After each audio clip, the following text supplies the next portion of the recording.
Em 1964, nos Estados Unidos, foi realizado um experimento. Reuniram 3 candidatos a doutorado que haviam acabado de obter seus títulos acadêmicos. Lhes foi incumbido projetar uma bomba atômica usando apenas materiais de bibliotecas públicas. Isso foi denominado Experimento Nacional, para avaliar a dificuldade de um país com capacidade nuclear criar uma bomba atômica, usando informações públicas. Após 3 anos, o experimento foi interrompido. Os físicos quase encontraram as soluções necessárias, evidenciando o sucesso da experiência. Acontece que qualquer país que tenha 3 físicos realmente bons, nem precisam ser gênios, pode projetar um artefato nuclear funcional. Mas se é tão fácil montar uma bomba atômica, por que o chamado clube nuclear não está se expandindo? Vamos analisar isso.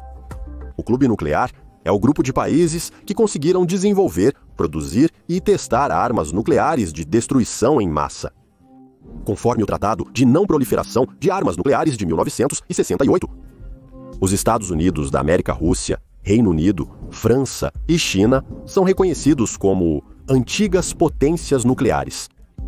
Eles, com a Organização das Nações Unidas, evitam o surgimento de novas potências nucleares, mas o caminho dos antigos países membros do clube nuclear também não foi nada fácil e começou há mais de 80 anos. Os americanos foram pioneiros nos testes nucleares em 1945, detonando a bomba Trinity de 20 quilotons no Novo México. Ela foi o resultado e o auge do famoso Projeto Manhattan. Após o clarão ofuscante, veio uma onda de calor e uma onda de choque de força colossal, deixando no local da explosão uma nuvem em forma de cogumelo que se estendia por 12 quilômetros na atmosfera. Milhares de metros da areia desértica ao redor se transformaram em um vidro radioativo brilhante, de cor verde jade. Os testes foram considerados bem-sucedidos. Os cientistas que criaram a bomba ficaram impressionados. O físico Isidor Rabi expressou preocupação de que a humanidade se tornou uma ameaça para todo o fio à vida no planeta e rompeu o equilíbrio da natureza. O teste lembrou a Oppenheimer uma frase do Bhagavad Gita: "Agora eu me tornei a morte, o destruidor de mundos." O diretor dos testes, Ken Baybridge, disse a Oppenheimer: "Depois disso, todos nós somos uns filhos da mãe." Literalmente, algumas semanas depois disso, 6 e 9 de agosto de 1945, os bombardeios atingiram as cidades japonesas de Hiroshima e Nagasaki. Desde então e até hoje, os Estados Unidos se tornaram o único país que usou armas nucleares para fins militares. Em 1949, a União das Repúblicas Socialistas Soviéticas foi a primeira a quebrar o monopólio americano da bomba atômica, testando-a em Semipalatinsk, com 22 quilotons. Assim foi alcançada a paridade nuclear. Em 1952, o Reino Unido detonou sua bomba, e em 1960 foi a vez da França, que testou uma carga no oásis argelino de Regani. Depois foi a vez das potências asiáticas. Em 1964, a China realizou testes perto do lago Lopinor e 10 anos depois, a Índia fez uma explosão no estado de Rajastão. Curiosamente, os indianos só reconheceram seu status nuclear em 1998. Naquela época, o Paquistão, indignado com o comportamento dos vizinhos, testou 6 cargas nos subterrâneos da província do Baluchistão. E, desde 2006, a dor de cabeça do Ocidente passou a ser a arma nuclear da República Popular Democrática da Coreia, a Coreia do Norte, que, pode-se dizer, entrou no clube nuclear sem bater na porta. E já em março de 2022, na República Popular Democrática da Coreia, eles testam o míssil balístico intercontinental Hwasong-17. Hoje, esse 17º modelo reivindica o título de maior míssil balístico intercontinental do mundo. O diâmetro dela é estimado em 2,4 metros, e o peso total com o tanque cheio pode chegar a 110 toneladas. O lançamento do míssil monstro foi transformado pela República Popular Democrática da Coreia em um blockbuster. Agora veremos a retórica das potências. Na Coreia do Norte, os testes de mísseis são exibidos como componentes das forças de dissuasão nuclear. 2 horas após o voo do Hwasong, a Coreia do Sul lançou 5 de seus próprios mísseis, chamando isso de demonstração de capacidade e prontidão para responder e punir imediatamente. Nos Estados Unidos da América, o lançamento do míssil foi chamado de flagrante violação de resoluções do Conselho de Segurança da Organização das Nações Unidas, e foi destacado que a Coreia do Norte arrisca desestabilizar a segurança na região. Os Estados Unidos tomarão todas as medidas necessárias para garantir a segurança da pátria americana, da Coreia, do Sul e do Japão, afirmou a Casa Branca. Porém, novas sanções da Organização das Nações Unidas contra a Coreia do Norte são inviáveis devido ao veto da Rússia e da China. O Ministério da Defesa do Japão publicou um vídeo com a trilha de condensação do míssil e declarou o lançamento atual como o mais tecnicamente bem-sucedido da história da Coreia do Norte. Especialmente preocupado ficou o chefe do Ministério da Defesa, Nobuo Kishi. Os cálculos mostram que o alcance pode ser superior a 15 mil quilômetros, dependendo do peso da ogiva. Assim, todo o território americano, inclusive a costa leste, está ao alcance dos mísseis. Agora é o momento certo para voltarmos à composição do chamado Clube Nuclear dos Estados Unidos da América. Rússia, Grã-Bretanha, França e China fazem parte da lista das antigas potências nucleares que assinaram o Tratado de Não Proliferação de Armas Nucleares. As potências mais jovens, Índia, Paquistão e Coreia do Norte, não assinaram o documento. Após o colapso da União das Repúblicas Socialistas Soviéticas, havia armas nucleares soviéticas na Ucrânia, Bielorrússia e Cazaquistão. Porém, esses países abriram mão de seus arsenais voluntariamente. Alguns países cedem seu território para o posicionamento de armas nucleares no âmbito da OTAN. São eles Alemanha, Itália, Bélgica, Países Baixos e Turquia, que não possuem bombas próprias. Israel é um caso à parte. O país não confirma nem nega os rumores sobre a existência de um arsenal nuclear. De acordo com especialistas, Israel desenvolve ogivas nucleares desde o final da década de 1960. A África do Sul também teve armas nucleares, mas suas 6 ogivas foram destruídas após o fim do apartheid. Há uma versão de que Israel ajudou os sul-africanos no desenvolvimento das bombas.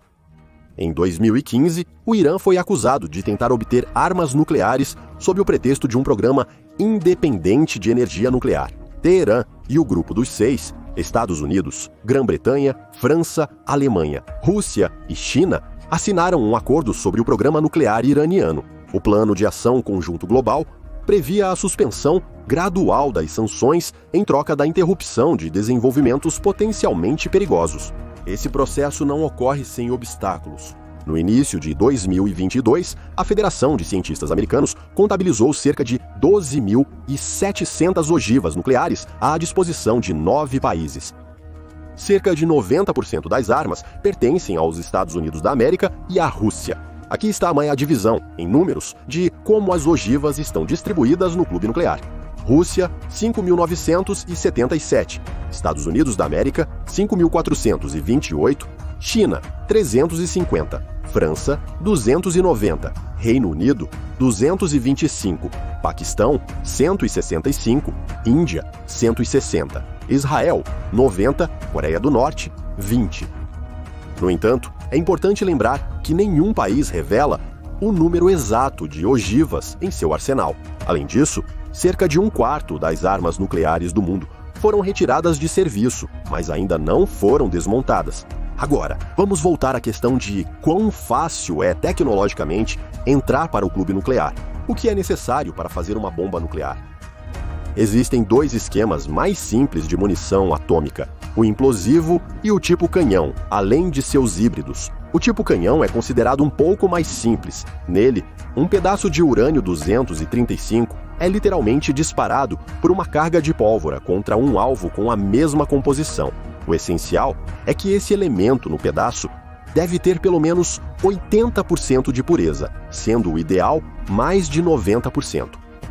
Ambos os pedaços têm massa subcrítica e por isso sozinhos não conseguem iniciar uma reação em cadeia com explosão nuclear. Contudo, a aproximação quase instantânea deles permite atingir rapidamente a massa crítica necessária para iniciar uma reação em cadeia com os parâmetros requeridos para uma explosão nuclear.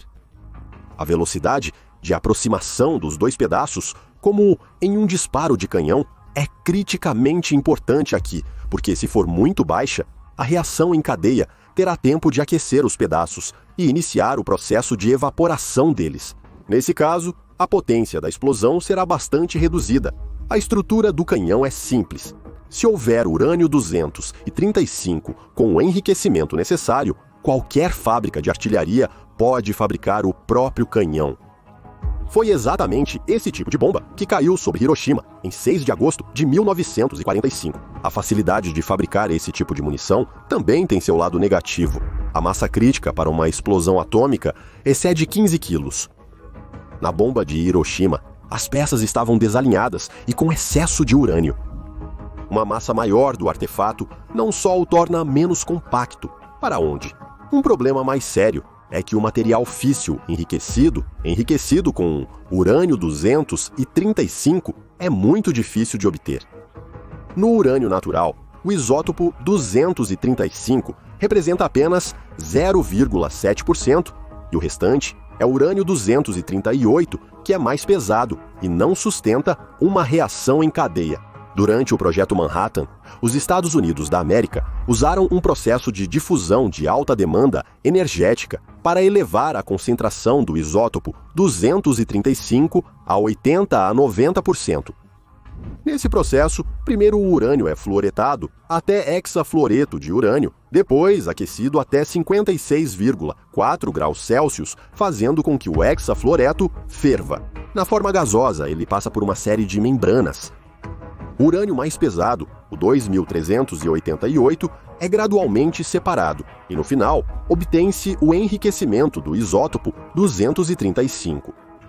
Esse esquema é extremamente ineficiente energeticamente. A usina de difusão americana consumia 3 gigawatts de potência, o que é aproximadamente o mesmo que 3 grandes reatores nucleares ou cerca de uma dezena de boas usinas termoelétricas. No final das contas, a usina perdeu a concorrência econômica para os produtores russos, que usavam centrífugas. Durante a rotação, um análogo artificial de gravidade aumentada é criado e as moléculas mais pesadas com urânio-238 se depositam no fundo, enquanto as com mais leve urânio-235 permanecem acima. O enriquecimento de urânio pelo método de difusão é tão caro que não é utilizado simplesmente por razões financeiras.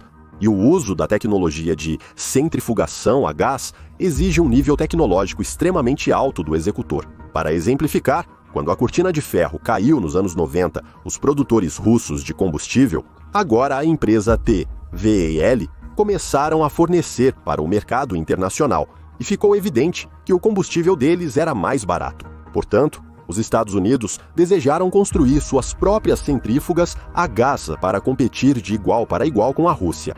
Isso começou em 1995. 16 anos depois, em 2011, chegou-se ao primeiro teste de lançamento de um conjunto de centrífugas. No final, algumas delas foram destruídas espetacularmente. Afinal, as centrífugas modernas para esses fins giram a uma velocidade de 1.500 rotações por segundo. Esse é o ápice das capacidades da tecnologia humana. Não é nada fácil alcançar isso em pouco tempo. São necessários dezenas de anos de aperfeiçoamento gradual. Tudo terminou de forma tão triste que o governo americano não renovou a licença da corporação que cuidava de tudo isso. Consequentemente, o programa de difusão gasosa foi encerrado devido ao alto custo e os trabalhos com centrífugas fracassaram. Os Estados Unidos já não têm há muito tempo fabricantes próprios de combustível nuclear e, muito menos, produção própria de urânio para armas. Então, acontece que realmente pouquíssimos podem dominar essas tecnologias. O Irã, a China e vários outros países também têm suas próprias centrífugas, mas a China as compra da Rússia. Alguns jogadores inicialmente importaram a tecnologia, enquanto outros países gastaram décadas e muitos recursos financeiros nessas tecnologias. No entanto, como já mencionamos, existe outro esquema, não de canhão, mas implosivo. Lá não se usa urânio-235, mas sim plutônio-239.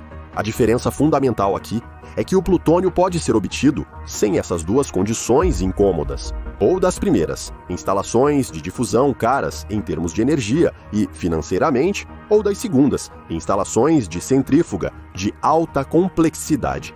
Além disso, sua massa crítica é de cerca de 6 quilos, o que permite criar armas nucleares significativamente mais compactas.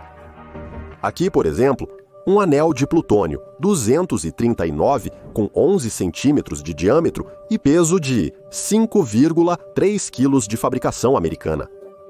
Esse volume de plutônio é suficiente para fabricar uma bomba atômica com um refletor de berílio eficiente. Esse tipo de material físsil é produzido em um reator nuclear, onde o urânio-238 captura um dos nêutrons e se transforma em plutônio-239.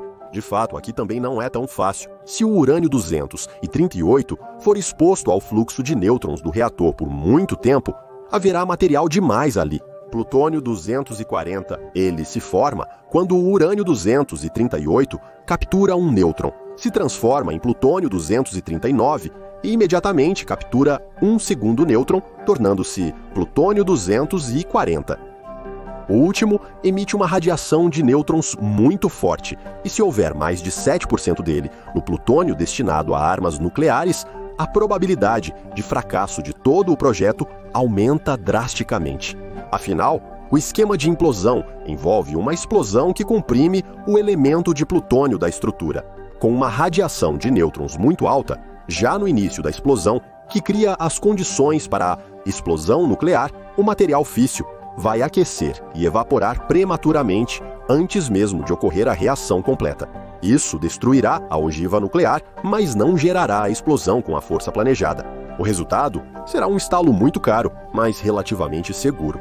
Então, o plutônio usado em armas deve conter pouco plutônio-240, ou seja, menos de 8%. Isso pode ser alcançado expondo o urânio-238 ao reator por um período muito curto de tempo. Tecnicamente, esses devem ser reatores que permitem inserir e retirar rapidamente as hastes com urânio-238 durante o funcionamento. Nos reatores comuns, isso é tecnicamente impossível. Em teoria, não há nada de irreal na criação de um reator nuclear de outro tipo, um reator tão especializado para fins militares. Os americanos, em 1942, fizeram o primeiro reator do mundo usando urânio natural, sem enriquecimento, para desacelerar os nêutrons até velocidades nas quais eles podem ser capturados da melhor forma. Eles usaram um moderador de nêutrons, o grafite, que era cortado em máquinas comuns de marcenaria. Para dar resistência, a estrutura de grafite era reforçada com uma armação de madeira. No entanto, era necessário projetar um reator que permitisse a inserção e retirada rápida da barra com urânio 2338. Projetar reatores nucleares de forma que eles funcionem é uma habilidade que pouquíssimas pessoas possuem. E, novamente, apenas alguns países possuem esse tipo de pessoal científico e organizacional. E fazer isso secretamente de outros estados é praticamente impossível. No entanto, um espectador curioso pode argumentar que é possível fazer uma bomba suja sem alta tecnologia. Teoricamente, isso não é um problema. Você pode pegar uma mistura de certos elementos químicos que não podemos nomear, pois não temos o direito de mostrar manuais práticos. Encher esses tubos, que normalmente são carregados com combustível nuclear, e deixá-los por um ano nos reatores mais comuns, os mais padrão. Depois, é só tirar de lá e colocar isso em qualquer foguete simples ou até mesmo em um projétil de artilharia. Só que, desse jeito, não dá para conseguir nenhuma arma de destruição em massa. O número de vítimas por contaminação radioativa não será muito maior do que pelas próprias explosões desses projéteis. Conseguir volumes necessários de isótopos perigosos leva tempo, é difícil de armazenar, e tudo isso é impossível de fazer em segredo. Ainda dá para fazer alguns bastões e depois colocá-los nos projéteis sem muito alarde. Mas encher milhares de bastões com os elementos necessários, colocar a produção em escala e criar centenas ou milhares de munições do tipo bomba suja, nenhum país do mundo consegue fazer isso em segredo. E se tentarmos encher uma bomba suja, não com uma mistura especial de elementos, mas com combustível nuclear usado? Pode-se tentar, mas haverá dois problemas. Em primeiro lugar, o combustível nuclear usado é mais perigoso quando está consideravelmente quente. Nem todos os isótopos mais perigosos nele já se esgotaram, mas o combustível usado e quente é muito difícil de colocar em qualquer munição. E, de novo, o efeito dessas bombas sujas é muito pequeno. A maior parte dele é composta por isótopos de longa duração, cuja radiação é relativamente moderada, e mesmo as impurezas de elementos de vida mais curta não ajudam. Esse combustível usado é dezenas ou centenas de vezes mais seguro do que a mistura ideal de elementos químicos que ficou um ano no reator. Então, teoricamente, qualquer país manterá essa possibilidade de bomba suja enquanto houver pelo menos um reator nuclear funcionando nele. Só que, na prática, bombas sujas não são eficazes do ponto de vista militar e são totalmente suicidas do ponto de vista da imagem pública. Resumidamente, esse é o preço para se entrar no clube nuclear. Claro, neste episódio não abordamos a extração de urânio, a energia nuclear, as diferentes tecnologias de reatores nucleares e muito mais. Deixaremos isso para os próximos episódios. Se você se interessa pelo assunto, deixe seu like e comentário. Vale a pena começar a desenvolver? Embora a gente já tenha algo sobre geradores nucleares autônomos, confira o link abaixo. Bom, agora agradecemos por assistir e até a próxima no nosso canal.